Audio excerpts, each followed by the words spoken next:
ଆଚ୍ଛା, ଇତିହାସର ସବୁଠୁ ଚର୍ଚ୍ଚିତ ମୃତ୍ୟୁଦଣ୍ଡ ଏହା ପଛର ରାଜନୀତି ପ୍ରକୃତରେ କ'ଣ ଥିଲା? ଆଜି ଆମେ ଟିକେ ଅଲଗା ଦୃଷ୍ଟିକୋଣରୁ ଦେଖିବା। ଧର୍ମଶାସ୍ତ୍ରକୁ କିଛି ସମୟ ପାଇଁ ପାଖରେ ରଖି କେବଳ ଇତିହାସ, ପ୍ରମାଣ ଆଉ ତଥ୍ୟକୁ ନେଇ କଥା ହେବା। ମନେ ରଖିବା ଦରକାର, ଏଇଟା କୌଣସି ଧାର୍ମିକ ଆଲୋଚନା ନୁହେଁ, ବରଂ ଏକ ଐତିହାସିକ ଖୋଳତାଡ଼। ତେବେ ପ୍ରଶ୍ନଟା ବହୁତ ସିଧା।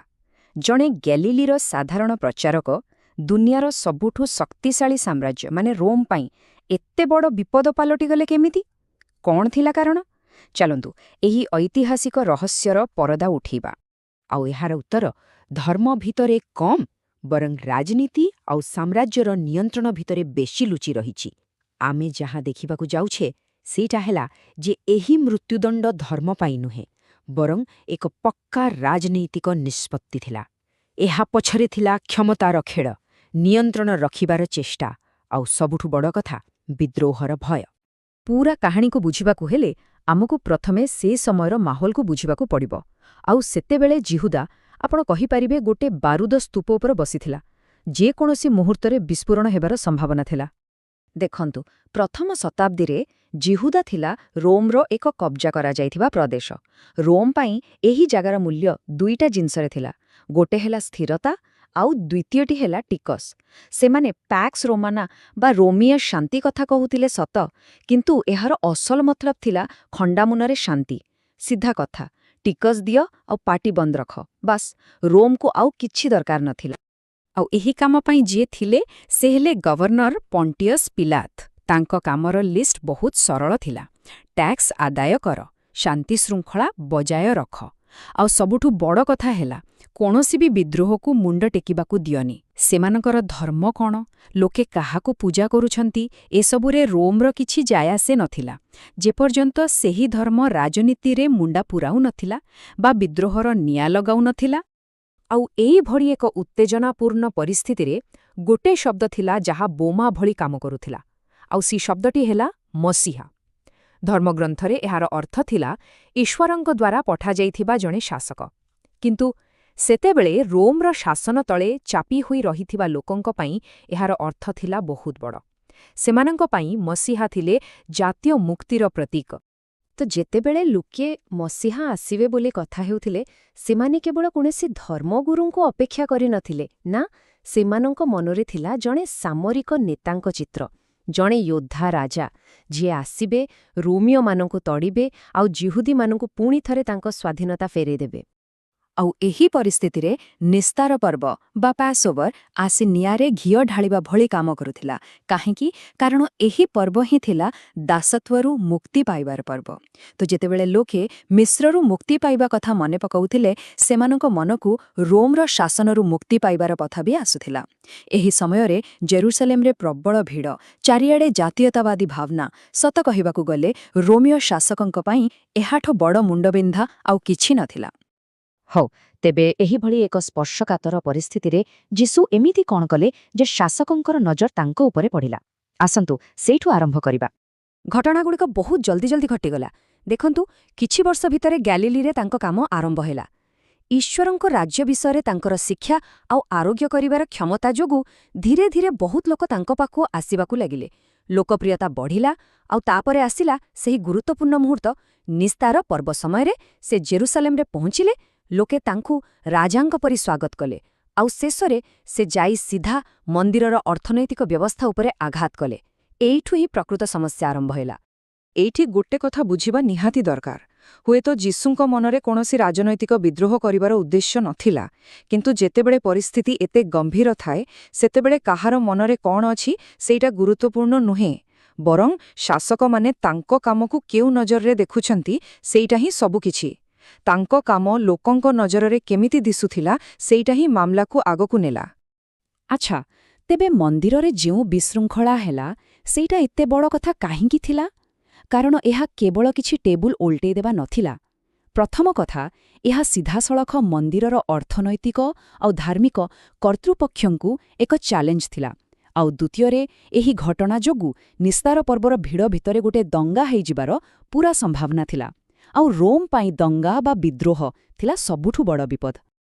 ବର୍ତ୍ତମାନ ଆମେ କାହାଣୀର ସେହି ମୋଡ଼ରେ ପହଞ୍ଚିଲେ ଯେଉଁଠି ଧର୍ମ ପଛକୁ ଚାଲିଗଲା ଆଉ ରାଜନୀତି ଆଗକୁ ଆସିଲା। ଏଇଠି ହିଁ ଅଭିଯୋଗର ଖେଳ ଆରମ୍ଭ ହେଲା, ଯେଉଁଠି ଗୋଟେ ଧାର୍ମିକ ଅଭିଯୋଗକୁ ଚତୁରତାର ସହ ଏକ ରାଜନୈତିକ ଅଭିଯୋଗରେ ବଦଳେଇ ଦିଆଗଲା।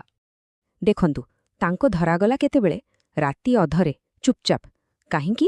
କାରଣ ଦିନବେଳେ ଏମିତି କଲେ ଲୋକେ ବିଦ୍ରୋହ କରିଥାନ୍ତେ। ଏଇ ଗୋଟିଏ କଥାରୁ ହିଁ ସ୍ପଷ୍ଟ ହୋଇଯାଉଛି ଯେ ଶାସକମାନେ ତାଙ୍କ ଲୋକପ୍ରିୟତାକୁ କେତେ ଡରୁଥିଲେ। ଗିରଫ ପରେ ତାଙ୍କୁ ଦୁଇଟି ଅଲଗା ଅଲଗା କର୍ତ୍ତୃପକ୍ଷଙ୍କ ପାଖକୁ ନିଆଗଲା। ଏହି ଦୁଇଟି ବିଚାର ହିଁ ପୂରା ଘଟଣାର ମୂଳ କଥା। ପ୍ରଥମେ ଜିହୁଦୀମାନଙ୍କର ଧାର୍ମିକ ପରିଷଦ ସାନହେଡ୍ରିନରେ ତାଙ୍କ ଉପରେ ଅଭିଯୋଗ ଲାଗିଲା ଈଶ୍ୱର ନିନ୍ଦାର। ଏଇଟା ଥିଲା ଏକ ଧାର୍ମିକ ଅପରାଧ। କିନ୍ତୁ ପରେ ଯେତେବେଳେ ମାମଲା ରୋମୀୟ ଗଭର୍ଣ୍ଣର ପଣ୍ଟିୟସ୍ ପିଲାତଙ୍କ ପାଖକୁ ଗଲା, ସେତେବେଳେ ଅଭିଯୋଗ ବଦଳିଗଲା। ଏବେ ଅଭିଯୋଗ ହେଲା ଜିହୁଦୀମାନଙ୍କର ରାଜା ହେବାକୁ ଦାବି କରିବା, ଯାହାକି ଏକ ରାଜନୈତିକ ରାଜଦ୍ରୋହ। ବୁଝିପାରୁଛନ୍ତି ତ ଖେଳଟା କ'ଣ ହେଲା? ଅଭିଯୋଗକୁ ଏମିତି ଭାବେ ବଦଳାଗଲା ଯେ ରୋମ୍ ତା ଉପରେ କାର୍ଯ୍ୟାନୁଷ୍ଠାନ ନେବାକୁ ବାଧ୍ୟ ହେବ। ଈଶ୍ୱର ନିନ୍ଦା କଥା ଶୁଣି ପିଲା ତ ହୁଏତ ହସି ଦେଇଥାନ୍ତେ, କିନ୍ତୁ ଯେତେବେଳେ କେହି ନିଜକୁ ରାଜା ବୋଲି କହୁଛି, ସେଇଟା ସିଧାସଳଖ ରୋମ୍ର ସମ୍ରାଟଙ୍କୁ ଚ୍ୟାଲେଞ୍ଜ। ଏଇଟା ଥିଲା ବିଦ୍ରୋହ। ଆଉ ରୋମୀୟ ଆଇନରେ ବିଦ୍ରୋହର ଗୋଟିଏ ହିଁ ସଜା ଥିଲା, ମୃତ୍ୟୁ। ହେଲେ କାହାଣୀ ଏଇଠି ସରିନି। ଖାଲି ମୃତ୍ୟୁଦଣ୍ଡ ଦେବା ଯଥେଷ୍ଟ ନଥିଲା। କେମିତି ମୃତ୍ୟୁଦଣ୍ଡ ଦିଆଗଲା, ତା ପଛରେ ବି ଗୋଟେ ବଡ଼ ରାଜନୈତିକ ବାର୍ତ୍ତା ଲୁଚି ରହିଥିଲା। କ୍ରୁଶବିଦ୍ଧ କରିବା, ଏହା କେବଳ ଗୋଟେ ମୃତ୍ୟୁଦଣ୍ଡ ନଥିଲା, ଏହା ଥିଲା ଏକ ରାଜନୀତିକ ପ୍ରଦର୍ଶନ। ଏହାକୁ ଖୋଲାଖୋଲି ଭାବେ ସର୍ବସାଧାରଣରେ କରାଯାଉଥିଲା, ଯେମିତି ସମସ୍ତେ ଦେଖିବେ। ଏହା ବହୁତ ଅପମାନଜନକ ଥିଲା, ଯାହା କେବଳ ସାଧାରଣ ଅପରାଧୀ ଆଉ ବିଦ୍ରୋହୀଙ୍କୁ ଦିଆଯାଉଥିଲା। ଆଉ ସବୁଠୁ ବଡ଼ କଥା, ଏହା ବାକି ଲୋକଙ୍କ ପାଇଁ ଏକ ସ୍ପଷ୍ଟ ଚେତାବନୀ ଥିଲା। ଯଦି ରୋମ୍ ବିରୁଦ୍ଧରେ ମୁଣ୍ଡ ଟେକିବ, ତେବେ ତୁମର ବି ଏହି ଅବସ୍ଥା ହେବ।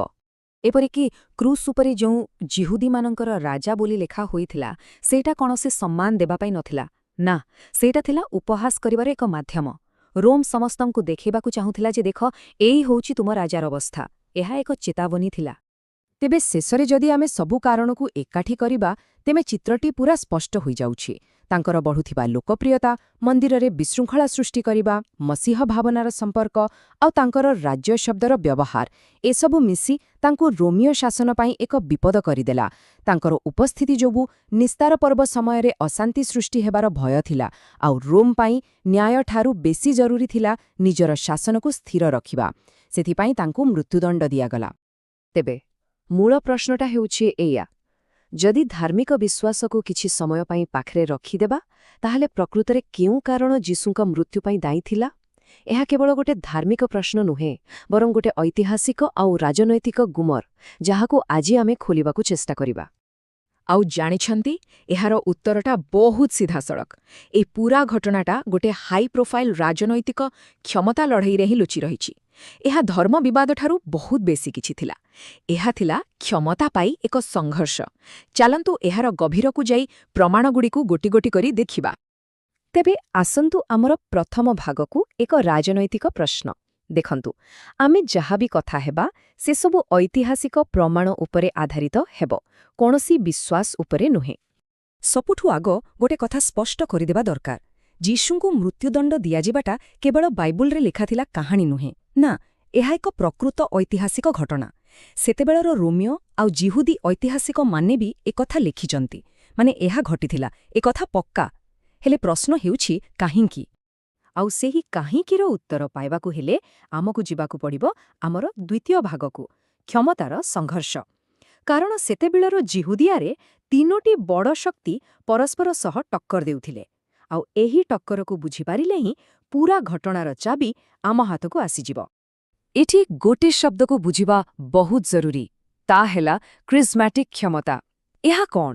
ଦେଖନ୍ତୁ, ଏମିତି ଏକ କ୍ଷମତା ଯାହା କୌଣସି ସରକାରୀ ପଦବୀରୁ କିମ୍ବା ଆଇନରୁ ଆସେ ନାହିଁ। ଏହା ସିଧାସଳଖ ଜଣେ ବ୍ୟକ୍ତିର ନିଜର ପ୍ରଭାବ, ତାର କଥା ଆଉ ଲୋକଙ୍କ ଭିତରେ ତାର ଲୋକପ୍ରିୟତାରୁ ଆସିଥାଏ। ଆଉ ମନେ ରଖିବେ, ଏହି ପ୍ରକାରର କ୍ଷମତା ହିଁ ସବୁବେଳେ ସ୍ଥାପିତ ବ୍ୟବସ୍ଥା ପାଇଁ ସବୁଠୁ ବଡ଼ ବିପଦ ହୋଇଥାଏ। ଆଚ୍ଛା, ଏବେ ଏହି ତିନୋଟି ଶକ୍ତିକୁ ଟିକେ ଦେଖନ୍ତୁ। ଗୋଟେ ପଟେ ଅଛି ମନ୍ଦିରର ପାରମ୍ପରିକ କ୍ଷମତା, ଯାହା ଧର୍ମ ଆଉ ବର୍ଷ ବର୍ଷର ପରମ୍ପରା ଉପରେ ଠିଆ ହୋଇଛି। ଆଉ ପଟେ ଅଛି ରୋମୀୟ ସାମ୍ରାଜ୍ୟର ଆଇନଗତ କ୍ଷମତା, ଯାହାର ଆଧାର ହେଉଛି ସେନା ଆଉ କଠୋର ଆଇନ। ଆଉ ଏ ଦୁଇଟାଙ୍କ ମଝିରେ ଆସୁଛି ଯୀଶୁଙ୍କର କ୍ରିସ୍ମାଟିକ୍ କ୍ଷମତା, ଯାହା କେବଳ ଲୋକଙ୍କ ସମର୍ଥନ ଉପରେ ହିଁ ତିଷ୍ଠିଥିଲା। ଏମିତିରେ ଏଇ ତିନି ଶକ୍ତିଙ୍କ ଭିତରେ ସଂଘର୍ଷ ହେବାଟା ତ ଏକ ପ୍ରକାର ନିଶ୍ଚିତ ଥିଲା, ନୁହେଁ କି? ତେବେ ଚାଲନ୍ତୁ ପ୍ରଥମେ ସେହି ପ୍ରଥମ ଶକ୍ତି ମାନେ ମନ୍ଦିରର ଅଭିଜାତ ବର୍ଗଙ୍କ କଥା ଦେଖିବା। ସେମାନେ କାହିଁକି ଏତେ ଭୟଭୀତ ଥିଲେ? ସେମାନଙ୍କର ଡର କେବଳ ଧାର୍ମିକ ମତଭେଦ ପାଇଁ ନଥିଲା, ବରଂ ନିଜର ରାଜନୈତିକ ଅସ୍ତିତ୍ୱ ବଞ୍ଚାଇ ରଖିବା ପାଇଁ ମଧ୍ୟ ଥିଲା। ଭାବି ଦେଖନ୍ତୁ ତ, ମନ୍ଦିରର ନେତୃତ୍ୱ କେମିତି ଏକ ଦୋଛକିରେ ଫସିଥିଲେ। ଗୋଟେ ପଟେ ସେମାନଙ୍କ ନିଜ ଲୋକଙ୍କ ଉପରେ ଧାର୍ମିକ ନିୟନ୍ତ୍ରଣ ରଖିବାର ଥିଲା, ଆଉ ପଟେ ରୋମିଓ ଶାସକମାନଙ୍କୁ କୌଣସି ପ୍ରକାରେ ଉତ୍ତେଜିତ କରିବାର ନଥିଲା, କାରଣ ଟିକିଏ ବି ସନ୍ଦେହ ହେଲେ ବିଦ୍ରୋହର ଆଶଙ୍କା ଥିଲା। ଏମିତି ସ୍ଥିତିରେ ଯୀଶୁଙ୍କର ବଢ଼ୁଥିବା ଲୋକପ୍ରିୟତା ସେମାନଙ୍କ ପାଇଁ ଏକ ବଡ଼ ବିପଦ ସୃଷ୍ଟି କରୁଥିଲା, ଯାହା ଏହି ପୂରା ସନ୍ତୁଳନକୁ ବିଗାଡ଼ି ଦେଇପାରିଥାନ୍ତା। ଆଉ ଏହି ଗୋଟିଏ ଉକ୍ତି ସବୁକିଛିକୁ ପାଣି ଭଳି ସଫା କରିଦେଉଛି। ମହାଯାଜକ କହିଥିଲେ, ପୂରା ଦେଶ ନଷ୍ଟ ହେବା ଅପେକ୍ଷା ଜଣେ ଲୋକ ମରିଯିବା ଭଲ। ଏହା ଧାର୍ମିକ କ୍ରୋଧରୁ ଆସିନଥିଲା, ବରଂ ଏକଦମ ଥଣ୍ଡା ମୁଣ୍ଡରେ କରାଯାଇଥିବା ରାଜନୈତିକ ହିସାବ ଥିଲା। ତାଙ୍କ ପାଇଁ ଜଣେ ଲୋକକୁ ବଳି ଦେଇଦେଲେ ପୂରା ସମାଜକୁ ରୋମର ଆକ୍ରମଣରୁ ବଞ୍ଚାଇ ଦିଆଯାଇପାରିବ। ତେଣୁ କଥାଟା ପୂରା ସ୍ପଷ୍ଟ। ମନ୍ଦିରର ଅଭିଜାତ୍ୟ ବର୍ଗଙ୍କ ପାଇଁ ଏହା ଥିଲା ଏକ ସର୍ଭାଇଭାଲ୍ ଷ୍ଟ୍ରାଟେଜି। ଗୋଟେ ବଡ଼ ବିପର୍ଯ୍ୟୟକୁ ଏଡ଼େଇବା ପାଇଁ ଜଣେ ଧର୍ମପ୍ରଚାରକଙ୍କୁ ରାସ୍ତାରୁ ହଟେଇ ଦେବା ସେମାନଙ୍କ ପାଇଁ ଏକ ବ୍ୟବହାରିକ ପଦକ୍ଷେପ ଥିଲା। ଏବେ ଆସନ୍ତୁ ଦ୍ୱିତୀୟ ଶକ୍ତି ରୋମ୍ କଥା ଦେଖିବା। ତାଙ୍କର ତର୍କ କ'ଣ ଥିଲା? ସେମାନଙ୍କ ପାଇଁ ଏହା ଧର୍ମର କଥା ଆଦୌ ନଥିଲା। ସେମାନଙ୍କ ପାଇଁ ଏହା ଥିଲା କେବଳ ଆଇନ, ଶୃଙ୍ଖଳା, ସୁରକ୍ଷା ଆଉ ନିଜ ଶକ୍ତି ପ୍ରଦର୍ଶନର କଥା। ଆଉ ଜାଣିଛନ୍ତି, ଘଟଣାଟି ଘଟିଥିବା ସମୟଟା ବି ବହୁତ ଗୁରୁତ୍ୱପୂର୍ଣ୍ଣ ଥିଲା। ନିସ୍ତାର ପର୍ବର ସମୟ। ଏହି ପର୍ବ ହିଁ ଥିଲା ଏକ ସାମ୍ରାଜ୍ୟରୁ ମୁକ୍ତିର ଉତ୍ସବ। ଏହି ସମୟରେ ଜିହୁଦୀ ଜାତୀୟତାବାଦ ପୁରା ଚରମରେ ଥାଏ। ଜେରୁସାଲେମ ସହର ଲୋକାରଣ୍ୟ, ଚାରିଆଡ଼େ ଉତ୍ତେଜନା। ଏମିତି ଏକ ବାରୁଦ ଗଦା ଉପରେ କେହି ଯଦି ନିଜକୁ ରାଜା ବୋଲି କହେ, ତେବେ ରୋମ୍ ପାଇଁ ଏହା ସିଧାସଳଖ ଏକ ବିପଦର ସଙ୍କେତ ଥିଲା। ଆଉ ଦେଖନ୍ତୁ ରୋମର ଆନୁଷ୍ଠାନିକ ଅଭିଯୋଗ କ'ଣ ଥିଲା? ନାଜରିତୀୟ ଯୀଶୁ ଜିହୁଦୀମାନଙ୍କର ରାଜା। ତାଙ୍କୁ ଧର୍ମବିରୋଧୀ କାମ ପାଇଁ ଦଣ୍ଡ ଦିଆଯାଇନଥିଲା, ତାଙ୍କୁ ଦଣ୍ଡ ଦିଆଯାଇଥିଲା ରାଜପଦ ଦାବି କରିବା ପାଇଁ। ଆଉ ରୋମିଓ ସାମ୍ରାଜ୍ୟରେ ରାଜା ଥିଲେ କେବଳ ଜଣେ, ସିଜର। ଆଉ କେହି ରାଜା ହେବାର ଦାବି କରିବା ମାନେ ସିଧାସଳଖ ରାଜଦ୍ରୋହ। ଏପରିକି ମୃତ୍ୟୁଦଣ୍ଡ ଦେବାର ଯେଉଁ ଉପାୟ ବଛାଗଲା, ସେଇଟା ଭିତରେ ବି ଗୋଟେ ବଡ଼ ରାଜନୈତିକ ବାର୍ତ୍ତା ଥିଲା। କ୍ରୁଶବିଦ୍ଧ କୌଣସି ସାଧାରଣ ଚୋର ଡକାୟତଙ୍କ ପାଇଁ ଦଣ୍ଡ ନଥିଲା। ଏହା ଥିଲା ବିଦ୍ରୋହୀ, ଦେଶଦ୍ରୋହୀ ଆଉ ରାଜ୍ୟର ଶତ୍ରୁମାନଙ୍କ ପାଇଁ। ଏହା ଏକ ଭୟଙ୍କର ସାର୍ବଜନୀନ ପ୍ରଦର୍ଶନ ଥିଲା, ଯାହାର ଏକମାତ୍ର ଉଦ୍ଦେଶ୍ୟ ଥିଲା ଅନ୍ୟମାନଙ୍କ ମନରେ ଭୟ ସୃଷ୍ଟି କରିବା। ଦେଖ, ରୋମକୁ ଚ୍ୟାଲେଞ୍ଜ କଲେ ସମସ୍ତଙ୍କର ଏହି ଦଶା ହେବ। ତେବେ ଆସନ୍ତୁ ଏବେ ସବୁ ପ୍ରମାଣକୁ ଏକାଠି କରିବା। ପୂରା ଘଟଣାଟା ଏକ ରାଜନୈତିକ ନିଷ୍ପତ୍ତି ଆଡ଼କୁ ହିଁ ଇସାରା କରୁଛି। କିନ୍ତୁ ଏଠି ଆଉ ଗୋଟେ ପ୍ରଶ୍ନ ଆସେ, ସେ ଜନତାଙ୍କର ଭୂମିକା କ'ଣ ଥିଲା? ହଁ, କାରଣ ଏକଥା ତ ଅନେକେ କହନ୍ତି ଯେ ଲୋକମାନେ ହିଁ ତାଙ୍କ ମୃତ୍ୟୁ ପାଇଁ ଦାବି କରିଥିଲେ। କିନ୍ତୁ ଐତିହାସିକ ଦୃଷ୍ଟିକୋଣରୁ ଦେଖିଲେ ଏ କାହାଣୀଟା ଏତେ ସରଳ ନୁହେଁ। ଇତିହାସକାରମାନେ ଏ ବିଷୟରେ ବହୁତ ଯୁକ୍ତିତର୍କ କରନ୍ତି। ଏ ଜନତା ପ୍ରକୃତରେ କିଏ ଥିଲେ, ଯେଉଁମାନେ ତାଙ୍କୁ କିଛିଦିନ ତଳେ ସୁଲମାଳ ଦେଇ ସ୍ୱାଗତ କରୁଥିଲେ? ଏମାନେ କ'ଣ ସେହି ଲୋକ ଥିଲେ, ନା ଏହା କେବଳ ରାଜ୍ୟପାଳଙ୍କ ଘର ପାଖରେ ଜମା ହୋଇଥିବା ମନ୍ଦିର କର୍ତ୍ତୃପକ୍ଷଙ୍କ ଦ୍ୱାରା ଅଣାଯାଇଥିବା ଏକ ଛୋଟ ନିୟନ୍ତ୍ରିତ ଦଳ ଥିଲା?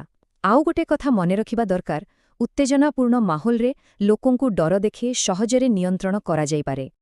ଆଉ ଶେଷରେ ଏହି ସ୍ଲାଇଡ୍ଟି ପୂରା ଘଟଣାକ୍ରମକୁ ଏକଦମ ସଠିକ୍ ଭାବରେ ସାରାଂଶ କରୁଛି। ଦେଖନ୍ତୁ, ଏହି ଶୃଙ୍ଖଳାକୁ ଯୀଶୁଙ୍କର କ୍ରିସ୍ମାଟିକ୍ ପ୍ରଭାବ ବଢ଼ିଲା, ଯାହା ମନ୍ଦିର ବ୍ୟବସ୍ଥାକୁ ଚ୍ୟାଲେଞ୍ଜ କଲା। ଏହାଦ୍ୱାରା ଧାର୍ମିକ ଏବଂ ରାଜନୈତିକ ଦୁଇଟିଯାକ କ୍ଷମତା ଭୟଭୀତ ହେଲେ, ଆଉ ଏହି ଦୁଇଟି ଭୟ ମିଶି ତାଙ୍କ ମୃତ୍ୟୁଦଣ୍ଡର କାରଣ ସାଜିଲା। ଶେଷରେ ତାଙ୍କୁ ଜଣେ ଧର୍ମଗୁରୁ ନୁହେଁ, ବରଂ ଏକ ରାଜନୈତିକ ବିପଦ ଭାବରେ ଦେଖାଗଲା, ଆଉ ସେହି ଅନୁସାରେ ତାଙ୍କୁ ଦଣ୍ଡ ଦିଆଗଲା। ଗୋଟେ ପଟେ ରହିଛି ନିର୍ମମତା, ଆଉ ଅନ୍ୟପଟେ ଆଧ୍ୟାତ୍ମିକତା। ଏ ଦୁଇଟା କେମିତି ଏକାଠି ହେଲା? ଏହାର ଉତ୍ତର ପାଇବାକୁ ହେଲେ ଆମକୁ ଇତିହାସ, ବିଶ୍ୱାସ ଆଉ ମଣିଷର ଅର୍ଥ ଖୋଜିବାର ଯେଉଁ ପ୍ରକୃତି ଅଛି, ତା ଭିତରକୁ ପଶିବାକୁ ପଡ଼ିବ। ଚାଲନ୍ତୁ ଏହି ରହସ୍ୟରୁ ପର୍ଦ୍ଦା ଉଠାଇବା। ହଁ, ତୁ ପ୍ରତ୍ୟେକ କାହାଣୀର ଗୋଟେ ଆରମ୍ଭ ଥାଏ। ଏହି ପ୍ରତୀକର ଅର୍ଥ ବଦଳିବା ପୂର୍ବରୁ ଆମକୁ ସେହି ମୂଳ ଘଟଣାକୁ ଦେଖିବାକୁ ପଡ଼ିବ। ସେତେବେଳେ ଏହା କେବଳ ଗୋଟେ ମୃତ୍ୟୁଦଣ୍ଡ ଥିଲା, ଆଉ କିଛି ବି ନୁହଁ। ତେବେ ଚାଲନ୍ତୁ ସିଧା 2000 ବର୍ଷ ପଛକୁ ଯିବା। ଦେଖନ୍ତୁ, ଘଟଣା ଗୋଟିଏ, କିନ୍ତୁ ଦେଖିବାର ନଜର ଦୁଇଟା, ଆଉ ସମ୍ପୂର୍ଣ୍ଣ ଅଲଗା। ରୋମିଓ ସାମ୍ରାଜ୍ୟ ପାଇଁ ଏଟା ଥିଲା ଜଣେ ରାଜନୈତିକ ବିଦ୍ରୋହୀଙ୍କୁ ଦିଆଯାଇଥିବା ଏକ ସାଧାରଣ ଦଣ୍ଡ, ବାସ୍ ସେତିକି। କିନ୍ତୁ ଯୀଶୁଙ୍କର ସେତେବେଳର ଅନୁଗାମୀମାନଙ୍କ ପାଇଁ ନା, ଏହା ଆଦୌ ସାଧାରଣ ନଥିଲା। ଏହା ଥିଲା ମଣିଷ ଜାତିର ମୁକ୍ତି ପାଇଁ ଈଶ୍ୱରଙ୍କର ଏକ ଯୋଜନା। ଆଉ ଏଇଠୁ ହିଁ ଏହି ଅର୍ଥର ବଦଳିବା ଆରମ୍ଭ ହୁଏ। ଆଚ୍ଛା, ଏବେ ପ୍ରଶ୍ନ ଉଠୁଛି, ଗୋଟେ ମୃତ୍ୟୁଦଣ୍ଡ ଭଳି ଘଟଣା କେମିତି ଗୋଟେ ଦୈବୀ ଯୋଜନା ହେଇପାରିବ? ହଁ, ଏହାର ଉତ୍ତର ଗୋଟେ ବହୁତ ଶକ୍ତିଶାଳୀ ଧାର୍ମିକ ଧାରଣା ଭିତରେ ଲୁଚି ରହିଛି। ଆଉ ସେଇଟା ହେଉଛି ପ୍ରାୟଶ୍ଚିତ୍ତ। ଏହା ହିଁ ଥିଲା ସେହି ଗୋଟିଏ ଚାବି ଯାହା ପୁରା କାହାଣୀକୁ ବଦଳାଇଦେଲା। ଯଦି ସହଜ ଭାଷାରେ ବୁଝିବା, ପ୍ରାୟଶ୍ଚିତ୍ତର ମାନେ ହେଉଛି ଗୋଟେ ଭାଙ୍ଗିଯାଇଥିବା ସମ୍ପର୍କକୁ ପୁଣି ଯୋଡ଼ିବା। ଆଉ ଏଠି ସେ ସମ୍ପର୍କ ଥିଲା ମଣିଷ ଆଉ ଈଶ୍ୱରଙ୍କ ଭିତରେ। ଧର୍ମଦୂତ ପାଉଲ ଏହି ଧାରଣାକୁ ବହୁତ ଆଗକୁ ନେଲେ। ସେ ବୁଝେଇଲେ ଯେ ଯୀଶୁଙ୍କ ମୃତ୍ୟୁ କେବଳ ଗୋଟେ ଦୁଃଖଦ ଘଟଣା ନଥିଲା, ବରଂ ଏହା ଥିଲା ସମଗ୍ର ମଣିଷ ଜାତିର ପାପ ପାଇଁ ଦିଆଯାଇଥିବା ଏକ ବଳିଦାନ, ଯାହା ସେହି ଭଙ୍ଗା ସମ୍ପର୍କକୁ ପୁଣି ଥରେ ଯୋଡ଼ିପାରିବ। କିନ୍ତୁ ଏହି କଥାକୁ ପ୍ରମାଣିତ କରିବା ପାଇଁ ସେତେବେଳର ଖ୍ରୀଷ୍ଟିଆମାନେ ପୁରୁଣା ଧର୍ମଗ୍ରନ୍ଥରେ ପ୍ରମାଣ ଖୋଜିବା ଆରମ୍ଭ କଲେ। ଆଉ ସେମାନେ ଯିଶାଇୟ ପୁସ୍ତକରେ ଦୁଃଖଭୋଗୀ ସେବକଙ୍କ ବିଷୟରେ ପଢ଼ିଲେ, ଆଉ ସେଇ କାହାଣୀରେ ସେମାନେ ଯୀଶୁଙ୍କର ଛବି ଦେଖିଲେ। ଏଇଟା ସେମାନଙ୍କ ବିଶ୍ୱାସକୁ ଆହୁରି ମଜବୁତ କରିଦେଲା ଯେ ନା, ଏହା କୌଣସି ହଠାତ୍ ଘଟିଯାଇଥିବା ଘଟଣା ନୁହେଁ, ବରଂ ଏହା ଏକ ପୁରୁଣା ଭବିଷ୍ୟବାଣୀର ପୂରଣ। ତେବେ ସମୟ ଯେମିତି ଆଗକୁ ବଢ଼ିଲା, ଏହି ପ୍ରାୟଶ୍ଚିତ ଧାରଣାକୁ ନେଇ ଅନେକ ପ୍ରକାରର ବ୍ୟାଖ୍ୟା ସାମ୍ନାକୁ ଆସିଲା। କିନ୍ତୁ ମୁଖ୍ୟତଃ 4ଟା ସିଦ୍ଧାନ୍ତ ରହିଛି। ଆଉ ଏ ସବୁ ଗୋଟେ ପ୍ରଶ୍ନର ଉତ୍ତର ଦିଅନ୍ତି। କ୍ରୁଶବିଦ୍ଧତା କାହିଁକି ଜରୁରୀ ଥିଲା? କ'ଣ ଏହା ଆମ ପାପ ପାଇଁ ଦଣ୍ଡ ଥିଲା? କିମ୍ବା ଏହା ମନ୍ଦ ଶକ୍ତି ଉପରେ ଏକ ବିଜୟ ଥିଲା? ପ୍ରତ୍ୟେକ ସିଦ୍ଧାନ୍ତ ଆମକୁ ଏକ ଅଲଗା ଦୃଷ୍ଟିକୋଣ ଦେଇଥାଏ। ହେଲେ କାହାଣୀ ଏତିକିରେ ସରିନଥିଲା। କେବଳ କ୍ରୁଶବିଦ୍ଧତା ଯଥେଷ୍ଟ ନଥିଲା। ଏହି କାହାଣୀକୁ ବଞ୍ଚେଇ ରଖିବା ପାଇଁ ଗୋଟେ ବହୁତ ବଡ଼ ନାଟକୀୟ ମୋଡ଼ର ଦରକାର ଥିଲା। ଆଉ ତାହା ହିଁ ଥିଲା ଏହା ପରର ଘଟଣା। ଦେଖନ୍ତୁ, ମୂଳ କଥାଟା ହେଉଛି ଏଇଆ। ଇତିହାସରେ ଏମିତି ଅନେକ ଲୋକ ଥିଲେ ଯେଉଁମାନେ ନିଜକୁ ମସିହା ବୋଲି ଦାବି କରୁଥିଲେ, ଆଉ ସେମାନଙ୍କୁ ମୃତ୍ୟୁଦଣ୍ଡ ବି ଦିଆଯାଇଥିଲା। ତେବେ କ'ଣ ଅଲଗା ଥିଲା? ସେଇଟା ଥିଲା ପୁନରୁତ୍ଥାନରେ ବିଶ୍ୱାସ। ଏହି ଗୋଟିଏ ବିଶ୍ୱାସ ହିଁ ଯୀଶୁଙ୍କ ମୃତ୍ୟୁକୁ ଏକ ପରାଜୟରୁ ଏକ ଦୈଦୀ ବିଜୟରେ ବଦଳିଦେଲା। ଆଉ ଏହା ତାଙ୍କ ପରିଚୟକୁ ସମ୍ପୂର୍ଣ୍ଣ ଭାବରେ ପ୍ରମାଣିତ କଲା। ହଁ, କିନ୍ତୁ କାହାଣୀର କେବଳ ଗୋଟିଏ ଦିଗ ନଥାଏ। ଖ୍ରୀଷ୍ଟ ଧର୍ମର ଏହି ବ୍ୟାଖ୍ୟା ଛଡ଼ା ଆଉ ବି ବ୍ୟାଖ୍ୟା ଅଛି। ସେହି ସମୟର ଏହି ଗୁରୁତ୍ୱପୂର୍ଣ୍ଣ ଘଟଣାକୁ ଆଉ 2ଟି ପ୍ରମୁଖ ଧର୍ମ, ମାନେ ଜିହୁଦୀ ଧର୍ମ ଆଉ ଇସଲାମ କେମିତି ଦେଖନ୍ତି? ଏଇଟାକୁ ବୁଝିଲେ ଆମେ ପୁରା ଚିତ୍ରଟାକୁ ଭଲ ଭାବରେ ଦେଖିପାରିବା। ଯଦି ଆମେ ଜିହୁଦୀ ଧର୍ମର ଦୃଷ୍ଟିକୋଣ ଦେଖିବା, ସେମାନଙ୍କ ଅନୁସାରେ ମସିହା ଆସିଲେ ଶାନ୍ତି ଆଣିବେ ଆଉ ସାରା ଦୁନିଆରେ ନ୍ୟାୟ ସ୍ଥାପନ କରିବେ। କିନ୍ତୁ ଯୀଶୁଙ୍କ ଜୀବନକାଳରେ ସେମିତି କିଛି ଘଟିନଥିଲା।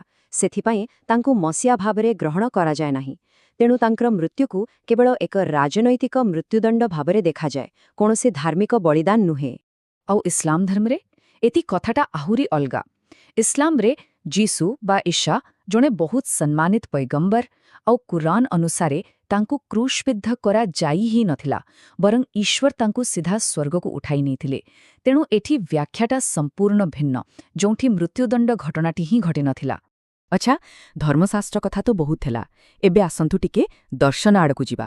କାରଣ ଏହି ଗୋଟିଏ ଘଟଣା ଏମିତି ଏକ ସାର୍ବଜନୀନ ପ୍ରଶ୍ନ ତିଆରି କରେ, ଯାହା ଆଜି ବି ଆମ ସମସ୍ତଙ୍କ ପାଇଁ ପ୍ରାସଙ୍ଗିକ। ଆଉ ସେ ପ୍ରଶ୍ନଟି ହେଲା, ନିରୀହ ଲୋକମାନେ ଶକ୍ତିଶାଳୀ ଲୋକଙ୍କ ହାତରେ କାହିଁକି କଷ୍ଟ ପାଆନ୍ତି? ଏଇଟା ଏକ ଚିରନ୍ତନ ପ୍ରଶ୍ନ। କ୍ରୁଶବିଦ୍ଧତାର କାହାଣୀ କେବଳ ଗୋଟିଏ ଘଟଣା ନୁହେଁ, ବରଂ ଏହା ମଣିଷ ଜାତିର ସେହି ବ୍ୟାପକ ଅନୁଭୂତିକୁ ଦର୍ଶାଏ ଯେଉଁଠି ନିରୀହତାକୁ ବାରମ୍ବାର ଦଣ୍ଡିତ କରାଯାଏ। ଆଉ ଜାଣନ୍ତି, କ୍ରୁଶବିଦ୍ଧତାର ଏହି କାହାଣୀ ଏକା ନୁହେଁ। ଏହା ଇତିହାସରେ ବାରମ୍ବାର ଦେଖାଯାଇଥିବା ଏକ ଢାଞ୍ଚାର ଅଂଶ। ଯେତେବେଳେ ବି କୌଣସି ବ୍ୟକ୍ତି ବା କୌଣସି ନୂଆ ବିଚାର ପ୍ରତିଷ୍ଠିତ କ୍ଷମତାକୁ ଚ୍ୟାଲେଞ୍ଜ କରେ, କ୍ଷମତା ସବୁବେଳେ ତାକୁ ଦବେଇ ଦେବାକୁ ଚେଷ୍ଟା କରେ। ସକ୍ରେଟିସ୍ଙ୍କ କ୍ଷେତ୍ରରେ ଏହା ହିଁ ହୋଇଥିଲା, ଆଉ ଇତିହାସରେ ଏମିତି ଅନେକ ସଂସ୍କାରକଙ୍କ କ୍ଷେତ୍ରରେ ମଧ୍ୟ ହୋଇଛି। କିନ୍ତୁ ଏହି ଘଟଣା ଭିତରେ ଗୋଟେ ବହୁତ କ୍ରାନ୍ତିକାରୀ ଶିକ୍ଷା ଲୁଚି ରହିଛି, ଆଉ ସେଇଟା ହେଉଛି ଏହି ବାକ୍ୟ। ଏହି ଗୋଟିଏ ବାକ୍ୟ ପୁରା ଦଣ୍ଡକୁ ଏକ ନୈତିକ ବିଜୟରେ ବଦଳେଇ ଦିଏ। ପ୍ରତିଶୋଧ ବଦଳରେ କ୍ଷମା, ଘୃଣା ବଦଳରେ କରୁଣା। ଏହା ବାସ୍ତବରେ ଏକ ବହୁତ ଗଭୀର ନୈତିକ ବାର୍ତ୍ତା। ତେବେ ଚାଲନ୍ତୁ ଏବେ ଆମର ଆଲୋଚନାର ଶେଷ ଭାଗକୁ ଆସିବା। ଏବେ ଦେଖିବା ଏହି ଗୋଟିଏ ଘଟଣାର ଐତିହାସିକ ପ୍ରଭାବ କେତେ ବିଶାଳ ଆଉ କେତେ ବିଡ଼ମ୍ବନାପୂର୍ଣ୍ଣ ଥିଲା। ଏହି ସମୟରେଖାକୁ ଟିକେ ଦେଖନ୍ତୁ। କେତେ ଆଶ୍ଚର୍ଯ୍ୟଜନକ କଥା, ଗୋଟେ ଆନ୍ଦୋଳନକୁ ଦବେଇ ଦେବା ପାଇଁ ଯେଉଁ ମୃତ୍ୟୁଦଣ୍ଡ ଦିଆଗଲା, ସେଇଟା ହିଁ ଶେଷରେ ଏକ ବିଶ୍ୱ ଧର୍ମକୁ ଜନ୍ମ ଦେଲା। ଆଉ କେବଳ ସେତିକି ନୁହେଁ, ସେଇ ସାମ୍ରାଜ୍ୟକୁ ହିଁ ବଦଳାଇ ଦେଲା। ଭାବିଲେ ଆଶ୍ଚର୍ଯ୍ୟ ଲାଗେ, ଯେଉଁ କ୍ରୁସ୍ ଦିନେ ମୃତ୍ୟୁର ଚିହ୍ନ ଥିଲା, ଆଜି ତାହା ଏକ ପବିତ୍ର ପ୍ରତୀକ। ଏହା ହିଁ ତ ଇତିହାସର ସବୁଠୁ ବଡ଼ ବିଡ଼ମ୍ବନା।